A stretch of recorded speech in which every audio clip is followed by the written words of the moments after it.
ಜೀವನ್ ಹೆಂಡತಿ ತಾಳಿ ಬಿಚ್ಚೋದಿಕ್ಕೆ, ಅವನ ಮಕ್ಕಳು ಅನಾಥ ಆಗೋದಿಕ್ಕೆ, ಓವರಾಲ್ ಆಗಿ ಆ ಕುಟುಂಬ ಛಿದ್ರ ಆಗೋದಿಕ್ಕೆ ನಿನ್ ಹೆಂಡತಿ ನಯನಿನೇ ಕಾರಣ ಆಗ್ತಾಳೆ ಅಂತ ಗುರುಗಳೇ ಹೇಳ್ತಾ ಇದ್ದಾರಲ್ಲ.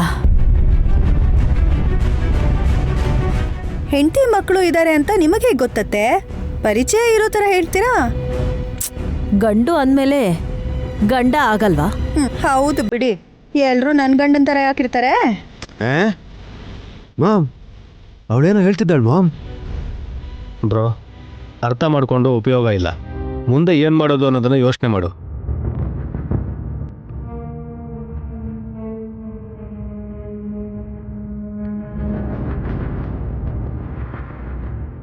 ಬೇಕಾಗಿಲ್ಲ.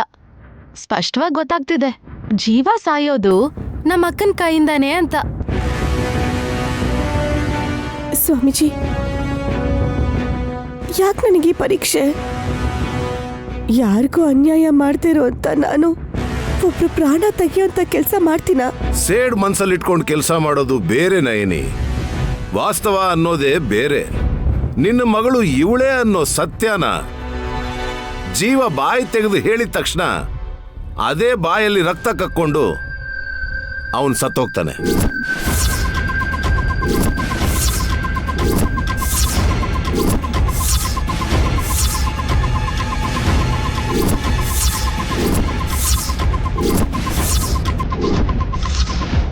ಶಾಪಕ್ಕೊಳಗಾದ ಅಂತ ಎಲ್ಲರೂ ಪಶ್ಚಾತ್ತಾಪ ಪಡೋದೇ ಒಳ್ಳೇದು. ನೀನೇನೋ ಸಿಂಪಲ್ ಆಗಿ ಹೇಳ್ತೀಯ ಡಮ್ಮಕ್ಕ. ಪ್ರಾಣ ಹೋಗತ್ತೆ ಅಂದ್ರೆ ಆ ದುಃಖ ಎಷ್ಟು ನೋವು ಕೊಡತ್ತೆ ಅಂತ ನಿನಗೇನ್ ಗೊತ್ತು? ಜೀವನ್ ವಿಷಯದಲ್ಲಿ ಕ್ಲಾರಿಟಿ ಸಿಗ್ತಾ ಇದೆ. ಇನ್ ಮಿಕ್ಕಿರೋದು ಗಾಯತ್ರಿ ಪುಟ್ಟಿ, ಮಾಯಾವಿ ಹುಡುಗಿ.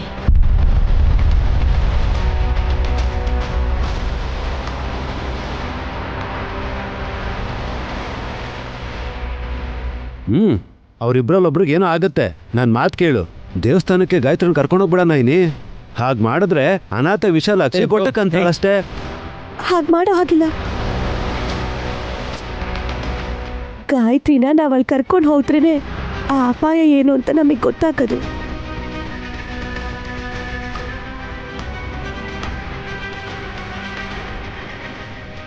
ಆಗ ಕಾಪಾಡೋದಕ್ಕೆ ನನ್ನ ಶಕ್ತಿ ಮೀರಿ ಪ್ರಯತ್ನಿಸ್ತೀನಿ. ಅಮ್ನೋರು ಧರೆಗಿಳಿತಾರೆ ಅಂತ ಗುರುಗಳು ಹೇಳಿದ್ರು. ನಿನಗೆ ಸಹಾಯ ಆಗುತ್ತೇನೋ ನೋಡೋಣ ನಯನಿ. ಆ ತಾಯಿ ಏನಾದರೂ ಬಂದರೆ ಜೀವ ಅಣ್ಣನ ಪ್ರಾಣ ಕಾಪಾಡು ಅಂತ ಬೇಡ್ಕೋತೀನಿ.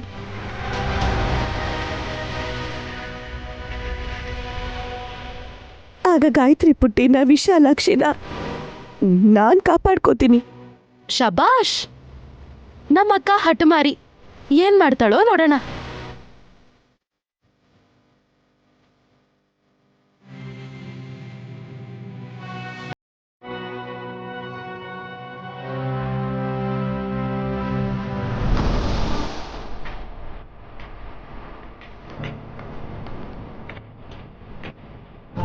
Ma'am, what next?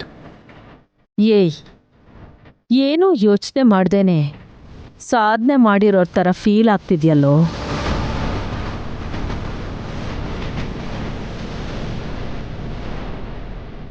ಎಲ್ಲ ಕ್ಲಿಯರಾಗಿ ಅರ್ಥ ಆಗ್ತಿದೆಯಲ್ಲ ಮಾಮ್. ಆ ಜೀವ ಸಾಯೋದಕ್ಕೆ ನಿಮ್ಮ ಸೊಸೆ ನೈನಿನೇ ಕಾರಣ ಆಗ್ತಾ ಇದ್ದಾಳೆ.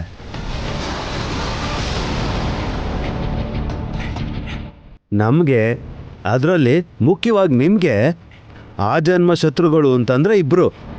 ಒಬ್ಬರು ಗಾಯತ್ರಿ ದೊಡ್ಡಮ್ಮ, ಇನ್ನೊಬ್ಳು ನೈನಿ. ದೊಡ್ಡಮ್ಮ ಏನೋ ಚಿಕ್ಕ ಪಾಪ ಆಗಿದ್ದಾರೆ. ನಿಜ ಹೇಳಬೇಕಾಗಿರೋ ಜೀವನೇ ಗೋವಿಂದ ಅಂತ ಅಂದ್ಬಿಟ್ರೆ ನೈನಿನ ಅರೆಸ್ಟ್ ಮಾಡ್ತಾರೆ.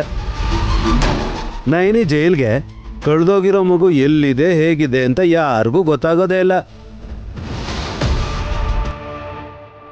ಮೂರನೇ ಶತ್ರು ಕೂಡ ಇದ್ದಾರೆ ಕಣೋ. ಯಾರು ಮಾಮ್? ಓಹ್, ನನ್ನ ಹೆಂಡ್ತಿನಾ? ಅಧಿಕ ಪ್ರಸಂಗಿ. ಅವಳೇನು ಮಾಡ್ತಾಳೆ? ಮತ್ತಿನ್ಯಾರು? ಆ ಜೀವ. ಅವನೇ ನಮ್ಮ ಮೇಲೆ ಅಟ್ಯಾಕ್ ಮಾಡಲ್ವಲ್ಲ ಮಾಮ್. ಓಡೋದಾ? ಕಾಣಿಸ್ಕೊಂಡ್ರೆ ಸಮಸ್ಯೆ ಆಗುತ್ತೆ ಅನ್ನೋನ್ ಬಗ್ಗೆ ನಾವು ಯೋಚಿಸ್ಬೇಕಾ? ಏಯ್, ಡೀಪಾಗಿ ಯೋಚನೆ ಮಾಡಿದ್ರೆ ಅರ್ಥ ಆಗುತ್ತೆ ಕಣೋ. ಜೀವ ನಯನಿಗೆ ಗಾಯತ್ರಿ ಎಲ್ಲಿದ್ದಾಳೆ ಅಂತ ಹೇಳಿದ್ರೆ ನಮಗ್ ಶತ್ರು ಆದಂಗೆ ತಾನೆ. ನಿಜ ಹೇಳಕ್ ಮೊದಲೇ ಸಾಯ್ತಾನ ಇಲ್ಲ ಹೇಳಿದ್ಮೇಲೆ ಸಾಯ್ತಾನ? ಹೇಳಿದ್ರೆ ನಾವು ಸಾಯ್ತೀವಿ. ಸೊ ಹೇಳಕ್ಕಿಂತ ಮುಂಚೆ ಅವನ್ನ ಕೊಲ್ಬೇಕು. ಏನೋ ಹಾಗೆ ನೋಡ್ತಿದ್ಯಾ? ಮಾಡ್ರು ಮಾಡೋದು ಅಂದ್ರೆ ನಿಮ್ಗೆ ಮೆಕ್ಕೆಜೋಳ ತಿನ್ನೋಷ್ಟು ಈಸಿ ಆಗ್ಬಿಟ್ಟಿದ್ಯಲ್ಲ ಮಾಮ್. ಹ, ಅವಶ್ಯಕತೆ ಆಗಿದೆಯಲ್ಲ. ಬಟ್ ನನ್ಗೊಂದು ಡೌಟು, ನೈನಿಗೆ ನಿಜ ಹೇಳೋದಕ್ಕೂ ಮೊದಲೇ ಜೀವನ್ ಪ್ರಾಣ ತೆಗೆದ್ಬಿಟ್ರೆ ಆಮೇಲೆ ಗಾಯತ್ರಿ ದೊಡ್ಡಮ್ಮ ಎಲ್ಲಿದ್ದಾರೆ ಅಂತ ನಮ್ಗೆ ಗೊತ್ತಾಗದೆ ಹೋಗುತ್ತಲ್ಲ. ಬಂಗಾರದಂತ ಅವಕಾಶ ಈ ಹೆಣಗಳನ್ನ ಸಾಕ್ಸೋ ಅಂತ ಜೀವನ್ ಮೇಲೆ ಆಧಾರ ಆಗಿ ನಿಂತಿದೆ. ಏಯ್, ಎಲ್ಲೋ ಎಳೆ ಮಗು ಆಗಿರೋ ಗಾಯತ್ರಿ ದೇವಿ ಮತ್ತೆ ಈ ಮನೆಗೆ ಬರಬೇಕು ಅಂದ್ರೆ 100 ಜನ್ಮ ಎತ್ತಬೇಕು. ಯಾಕೆ ಅಂದ್ರೆ ಅವಳ ಬಗ್ಗೆ ತಿಳಿದಿರೋ ಜೀವ ಕಣ್ಣು ಮುಚ್ಚಿದ್ರೆ ಆಗ ಗಾಯತ್ರಿ ದೇವಿ ಯಾರ ಕಣ್ಣಿಗೆ ಬಿದ್ರೂ ಗುರ್ತಿಡಿಯಕ್ಕಾಗಲ್ಲ. ಅಮ್ಮ, ಅಬ್ಬಾ, ಅಬ್ಬಾ, ಅಮ್ಮ. ಬಾಲ್ ಬಂದ್ಬಿತ್ತಲ್ಲ ಮಾಮ್.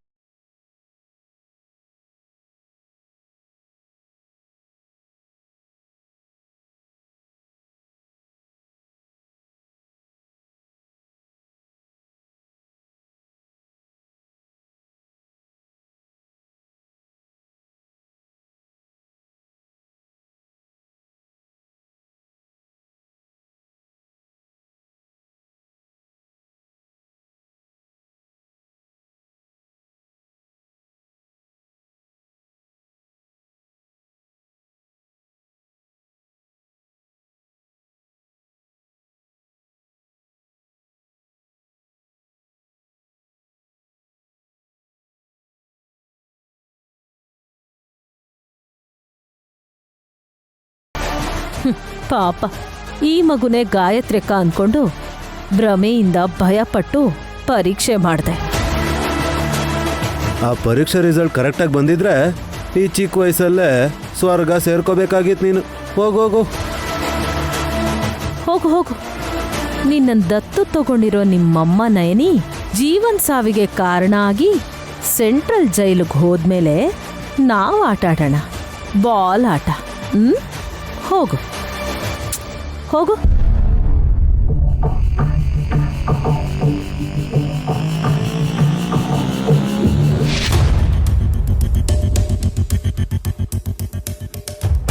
ನೈನಿ, ಇಲ್ಲಿದ್ಯಾ? ಇನ್ನೆಲ್ಲಿರ್ತೀನಿ ಅನ್ಕೊಂಡಿದ್ರಿ ಯಜಮಾನ್ರೆ? ಜೀವನ್ ಪ್ರಾಣ ಹೋಗೋದಕ್ಕೆ ನೀನು ಹೇಗೆ ಕಾರಣ ಆಗ್ತೀಯಾ ಅಂತ ಡೀಪಾಗಿ ಯೋಚನೆ ಮಾಡ್ತಾ ಟೆರೆಸ್ ಮೇಲೋ ಗಾರ್ಡನಲ್ಲೋ ತಲೆ ಕೆಡಿಸ್ಕೊಂಡು ಕೂತಿರ್ತೀಯ ಅನ್ಕೊಂಡಿದ್ದೆ. ನೈನಿ, ಯಾಕೆ ಸ್ಮೈಲ್ ಮಾಡ್ತಿದ್ಯಾ? ನನ್ನ ನಕ್ರೆ ಚೆನ್ನಾಗಿರುತ್ತೆ ಅಂತ ನೀವೇ ಹೇಳ್ತಿರ್ತೀರಲ್ಲ ಯಜಮಾನ್ರೆ. ಬರೀ ಚೆನ್ನಾಗಿರೋದಲ್ಲ, ತುಂಬ ಚೆನ್ನಾಗಿರ್ತೀಯ.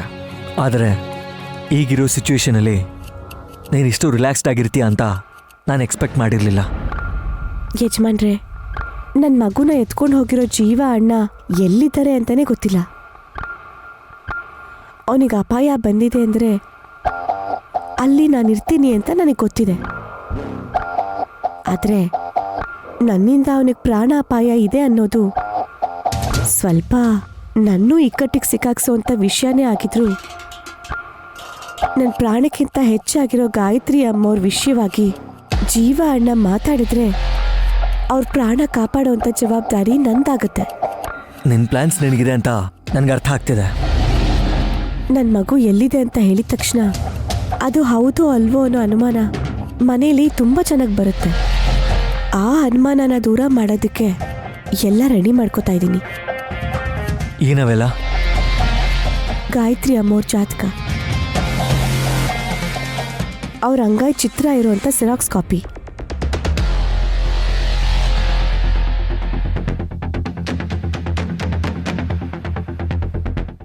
ನನಿ, ಇದನ್ನು ತಗೊಂಡು ಹೋಗಿ ಅಮ್ಮವ್ರ ಕೈ ರೇಖೆಗಳು ಅವ್ರ ಜಾತಕನ ಹೋಲ್ಸಿ ನೋಡಿದ್ರೆ ಅದಕ್ಕಿಂತ ಬೇರೆ ಸಾಕ್ಷಿ ಇನ್ಯಾವ್ದು ಬೇಕು ಹೇಳಿ ಯಜಮಾನ್ರೆ?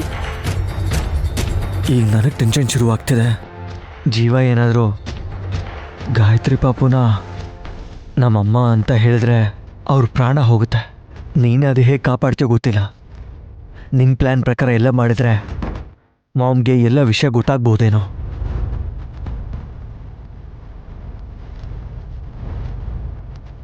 ಏನು ಯೋಚಿಸ್ತಾ ಇದ್ದೀರಾ ಯಜಮಾನ್ರೆ? ಏನಿಲ್ಲ, ಐಡಿಯಾ ಚೆನ್ನಾಗಿದೆ. All the best Naini. ದೇವಸ್ಥಾನಕ್ಕೆ ನಾಳೆ ಹೋಗ್ತಿದೆಯಲ್ಲ? ಹೌದು ಯಜಮಾನ್ರೆ. ನೈನಿ, ಆ್ಯಕ್ಚುಲಿ ಇಂಕ್ ಬಾಟ್ಲ್ ಬೇಕು ಅಂತ ಬಂದೆ. ನೀನು ನೋಡಿದ್ಮೇಲೆ ಬಂದ ಕೆಲಸನೇ ಮರೆತುಬಿಟ್ಟೆ. ನನ್ನ ಬುದ್ಧಿಗೆ ಇಷ್ಟು.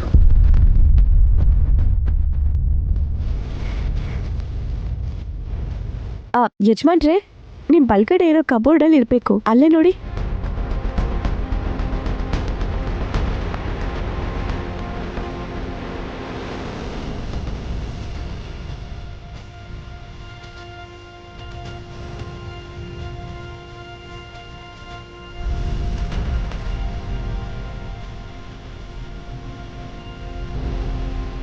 ನೈನಿ, ಇದು ಬ್ಲ್ಯಾಕ್ ಇಂಕು, ಬ್ಲೂ ಇಂಕ್ ಇಲ್ವಾ? ನೋಡು. ಅಯ್ಯೋ ಅಯ್ಯೋ ಅಯ್ಯೋ ಅಯ್ಯೋ,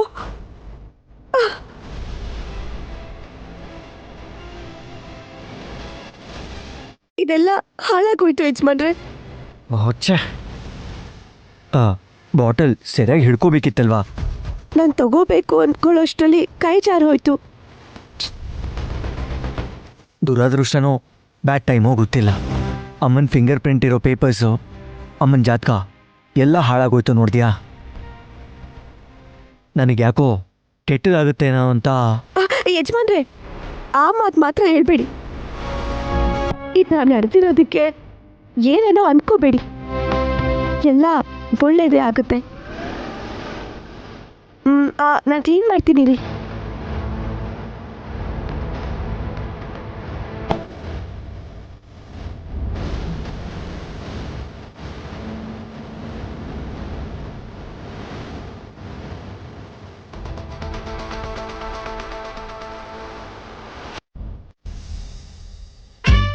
ಹಾಸಿನಿ, ನಿನ್ಗ್ಯಾಕೆ ಕಷ್ಟ? ನಾನೇ ತಗೊಂಬರ್ತಿದ್ನಲ್ಲ. ಇದೇನ್ ದೊಡ್ಡ ಕೆಲ್ಸನಾ? ತಿಂದ ಮೇಲೆ ಇಷ್ಟು ಕೆಲಸ ಮಾಡ್ಲಿಲ್ಲ ಅಂದ್ರೆ ದಪ್ಪ ಆಗ್ಬಿಡ್ತೀನಿ. ಈ ಜನ್ಮಕ್ ನೀನ್ ಬದ್ಲಾಗಲ್ವೇ ಹಾಸ್? ಅದೇ ಅವಳು ಗುಟ್ಟು. ಇವ್ರನ್ನ ಮಾತಾಡ್ಸೋಣ ಅಂತ ಬಂದ್ರೆ ಸೋಫಾಲ್ ಗೊರಕೆ ಹೊಡಿತಾ ಇದ್ದಾರೆ ನೋಡಿ. ಏನು ಅಂದ್ರೆ ರೀ, ಎದ್ದೇಳ್ರಿ, ಎದ್ದೇಳ್ರಿ. ಆಂಟಿ, ಅಯ್ಯೋ ಪಾಪ ಆಂಟಿ, ಸ್ವಲ್ಪ ಮಲ್ಗಕ್ ಬಿಡಿ. ಅದ್ ಹೇಗೆ ಆಗತ್ತೆ? ಡಮಕ್ಕ ಹಾಲಲ್ಲೇ ಮಲ್ಕೊಳ್ಳೋದು. ಒಂದ್ ವೇಳೆ ಮಧ್ಯರಾತ್ರಿಲಿ ಇವರು ಸೋಫಾಯಿಂದ ಕೆಳಗಡೆ ಬಿದ್ದು ಉಳ್ಕೊಂಡು ಚಾಪೆ ಮೇಲೆ ಹೋಗ್ತಾರೆ ಅಂತ ನನ್ ಭಯ.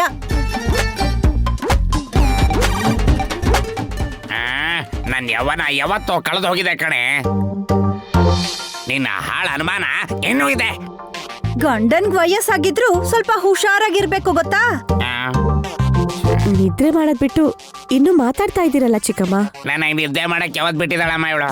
ಅಂದ್ರೆ ಗಟ್ಟಿ ಮನುಷ್ಯ ಮಾವ ನೀವು. ನೈನಿ, ಡಮ್ಮಕ್ಕನ ಗೆಸ್ಟ್ ರೂಮಲ್ಲಿ ಮಲ್ಗೋದಕ್ಕೆ ಹೇಳಬೇಕಿತ್ತು. ಪರವಾಗಿಲ್ಲ ವಿಶಾಲ್ ಅವ್ರೆ. ಗೆಸ್ಟ್ ರೂಮಿಗೆ ಹೋದ್ರೆ 2-3 ದಿನದಲ್ಲೇ ಇಲ್ಲಿಂದ ಎಲ್ಲಿ ಕಳಿಸ್ಬಿಡ್ತಾರೋ ಅಂತ ಭಯ ಇವಳಿಗೆ.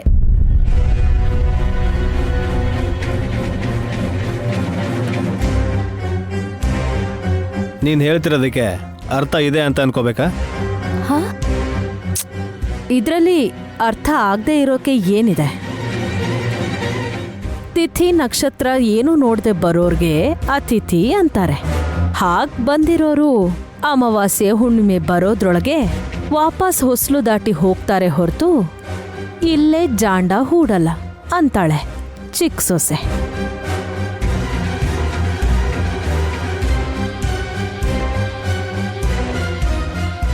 ಡಮ್ಮಕ್ಕ ಇರೋದು ಸುಮ್ಮನಂಗ್ ಭಾರ ಆಗ್ತಿರ್ಬೇಕೇನೋ. ಮನ್ಸಲ್ಲಿರೋ ಮಾತು ಹೇಳ್ತಿದ್ದೀನಿ. ನೀವ್ ಅರ್ಥ ಮಾಡ್ಕೊಳ್ದೇ ಇದ್ರೆ ನಾನೇನು ಮಾಡಕ್ಕಾಗಲ್ಲ.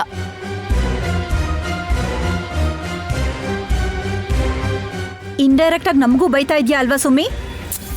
ನೀವಂದ್ರೆ ಸಂಬಂಧಿಕರು, ಡಮ್ಮಕ್ಕ ನಂದೀಶ ಏನ್ ಸಂಬಂಧ? ಸೊಳ್ಳೆ ಗಿಳಿ ಏನಿಲ್ಲಮ್ಮ. ನಿನ್ ಮಾತಿಂದಾನೆ ಎಲ್ರ ನಿದ್ದೆ ಹಾಳಾಗಿ ಹೋಗ್ಬಿಡುತ್ತೆ. ಬಾಯಿಗೆ ಬಂದಾಗ ಮಾತಾಡಿದ್ರೆ ಹಾಗೆ ಇರುತ್ತೆ ಮಾವ.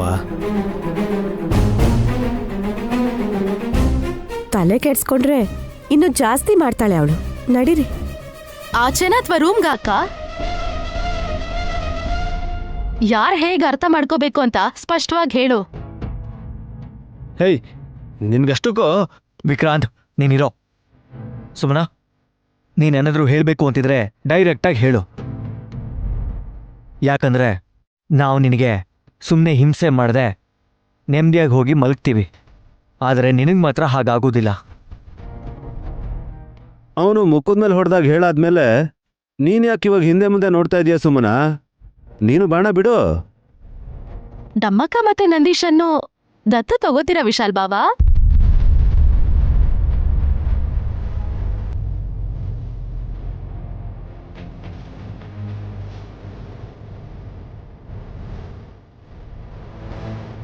ಅದೇನ್ ಸುಮ್ಮನ ಹಾಗಂತಿದೀಯಾ? ಅಷ್ಟೇ ಅಲ್ವಾ ಅತ್ತೆ? ಯಾವ ಸಂಬಂಧನೂ ಇಲ್ದಿರೋ ಆ ಗಾಯತ್ರಿನ ಮಗ್ಳಾಗಿ ದತ್ತು ತಗೊಂಡಿದ್ದಕ್ಕೇನೆ ಯಾರೊಬ್ರ ಅಭ್ಯಂತರನೂ ಇಲ್ದೆ ಈ ಮನೇಲಿದ್ದಾಳೆ.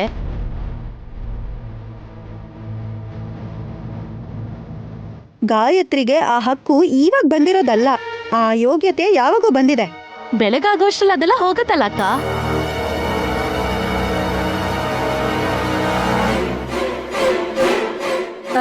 ಸುಮ್ಮಿ ಏನ್ ಹೇಳ್ತಿದ್ದಾಳೆ ಅಂತ ದಯವಿಟ್ಟು ಯಾರಾದ್ರೂ ಹೇಳಿ. ನನಗ ಅರ್ಥ ಆಯ್ತು. ನಾಳೆ ಗುಡಿಗೆ ಹೋದ್ರೆ ಅಲ್ಲಿಗೆ ಆ ಜೀವ ಬರ್ತಾನೆ.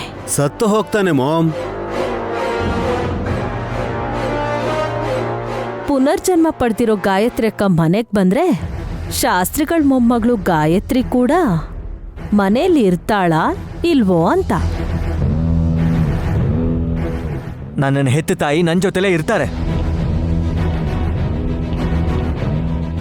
ದೊಡ್ಡಮ್ಮನ ಬಗ್ಗೆ ಅಲ್ಲ ರಾಜ, ಆ ಹೆಸರೇ ಇಟ್ಕೊಂಡಿರೋ ಗಾಯತ್ರಿ ಪರಿಸ್ಥಿತಿ ಏನು ಅಂತ ನಿನ್ನನ್ನು ಹೀಗೆ ಕೇಳ್ತಿರೋದು.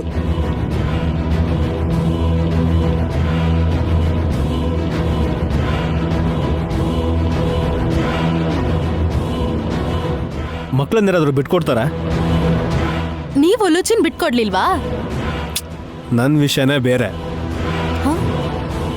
ಒಂದ್ ನಿಮಿಷ ವಿಕ್ರಾಂತ್ ಅವರೇ.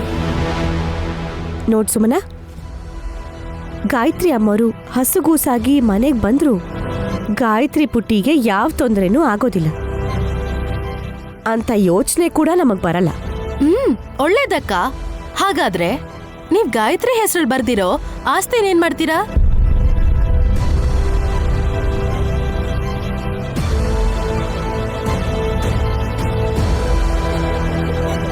ಇನ್ನೇನ್ ಮಾಡ್ತಾರೆ? ಗಾಯತ್ರಿ ಅಕ್ಕನ ಹೆಸರಿಗೆ ಟ್ರಾನ್ಸ್ಫರ್ ಮಾಡ್ತಾರೆ.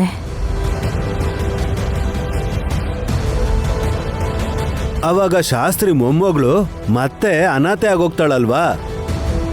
ನಮ್ಮ ಮಕ್ಕಳ ಮೇಲೆ ನಿನಗಿರೋ ಕಾಳಜಿಗೆ ಹ್ಯಾಟ್ಸ್ ಆಫ್ ಕಣೋ.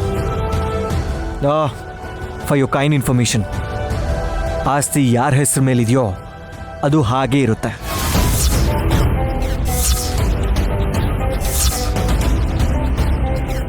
ಅಂದ್ರೆ ನಿನ್ನ ದೊಡ್ಡ ಮಗಳಿಗೆ ಇನ್ ಮುಂದೆ ನೀನು ಕಷ್ಟಪಟ್ಟು ದುಡಿಯೋ ದುಡ್ಡೇ ಆಗ್ಬರೋದಾ ವೇಶ್? ಹಾಗೆ ಅನ್ಕೊಳ್ಳಿ. ಹೊರಡಿ. ಕೊನೆ ಮಾತು ವಿಶಾಲ್ ಬಾವಾ. ಜೀವನದಲ್ಲಿ ಯಾವತ್ತೂ ಮಾತಾಡಲ್ವಾ? ನನ್ ಮಗು ಜೀವನ ಉದ್ಧಾರ ಮಾಡಿದ್ರೆ ನಾನ್ ಒಂದ್ ಮಾತು ಆಡೋದಿಲ್ಲ. ಏನ್ ಮಾಡ್ಬೇಕು? ಮಾಡಕ್ ನಿಮ್ ಹತ್ರ ಏನಿದೆ ಅಂತ? ಏನಾದ್ರೂ ಮಾಡೋದಿದ್ರೆ ನಿಮ್ ಅದ್ಕೇರಿದಾರಲ್ಲ ಅವ್ರು ಮಾಡ್ಬೇಕು.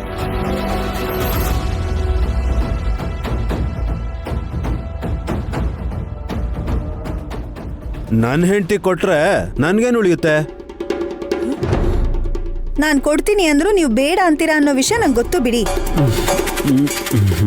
ಸುಮನ, ನಿನ್ಗೇನ್ ಬೇಕು ಅಂತ ನೇರವಾಗಿ ಹೇಳು. ನೀವ್ ದತ್ತು ತಗೊಂಡಿರೋ ಗಾಯತ್ರಿ ಹೆಸರಲ್ಲಿ ಬರ್ದಿರೋ ಆಸ್ತಿನ ನನ್ ಮಗಳು ಉಲುಚಿ ಹೆಸರಲ್ಲಿ ಬರ್ದ್ಕೊಡಿ.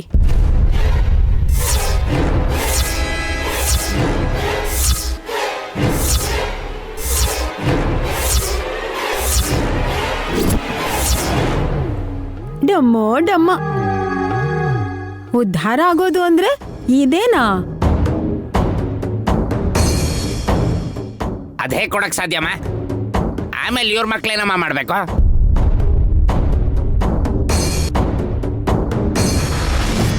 ನಿನ್ ಮಗಳು ಮಾತ್ರ ಚೆನ್ನಾಗಿರ್ಬೇಕು ಅಂದ್ರೆ ಹೇಗೆ ಒಪ್ಕೊಳ್ತಾರೆ? ಅಯ್ಯೋ, ನಮ್ಮ ಅಕ್ಕ ಬಾವಂಗ್ ಇಲ್ದಿರೋ ಚಿಂತೆ ನಿಮ್ಗ್ಯಾಕ್ ಚಿಕ್ಕಿ? ಅವಳು ಇವ್ರ ಸ್ವಂತ ಮಗಳಲ್ಲ, ಅವಳಗ್ ತಂದೆ ತಾಯಿನೂ ಇಲ್ಲ. ದತ್ತು ತಗೊಂಡ್ಮೇಲೆ ಅವಳಿಗೆ ಆಸ್ತಿ ಬಂತು. ನಾಳೆ ಒಂದಿನ ಅವ್ರ ಮಗಳು ಗಾಯತ್ರಿ ಬಗ್ಗೆ ತಿಳ್ಕೊಂಡು ಅವಳನ್ನ ಮನೆ ಕರ್ಕೊಂಡ್ ಬರ್ತಾರೆ.